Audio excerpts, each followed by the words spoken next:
গাছটা দেখতে ভালো লাগছে, তাই না? আসলে সত্যিই ভালো লাগছে।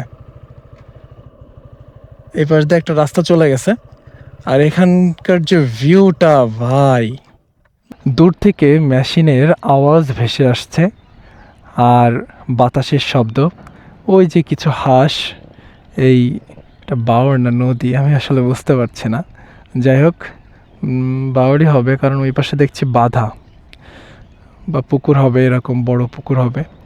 তো ওই যে হাঁসেরা খেলা করছে, আর এই যে গাছটা এই যে এইভাবে দাঁড়িয়ে আছে, দেখেন গাছ কতটা ইম্পর্ট্যান্ট আমাদের জন্য, যে ওই পাড়গুলো দেখেন ভেঙে যাচ্ছে, ওখান থেকে ভেঙে যাচ্ছে, কিন্তু এখানে কিন্তু পাড়গুলো আবার দেখেন খুব মজবুত, দেখলে বোঝা যাচ্ছে।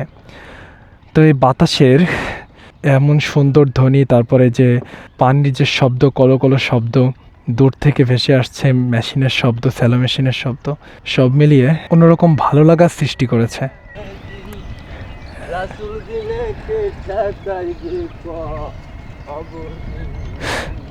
সুখী মানুষ কি সুন্দর একটা গজল গাইতে গাইতে যাচ্ছে। মানুষের ভিতরে কতটা বৈচিত্র্যতা, তাই না? দেখলে বোঝা যায় না যে এই মানুষটা মানুষ না পশু, তবুও আমরা বারবার ধোঁকা খাই, তবুও মানুষকে বিশ্বাস করি। আসলে বিশ্বাসটা যদি না থাকতো তাহলে পৃথিবী তো বেঁচে থাকতো না।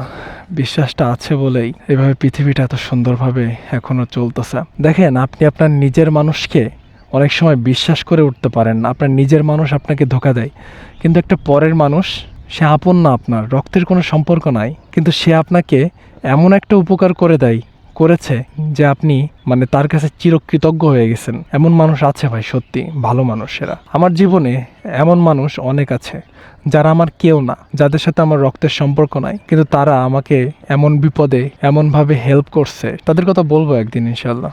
আসলে মানুষ যাচ্ছে আর আমার দিকে তাকিয়ে দেখছে, আমি আসলে এখানে কি করছি। আসলে আমি দেখছি যে যে গাছের পাতাগুলো যেমনে নড়তেছে সেইগুলো, চলো না একটু কাছ থেকে দেখা যাক। ও, এখানে একটা নৌকা আছে।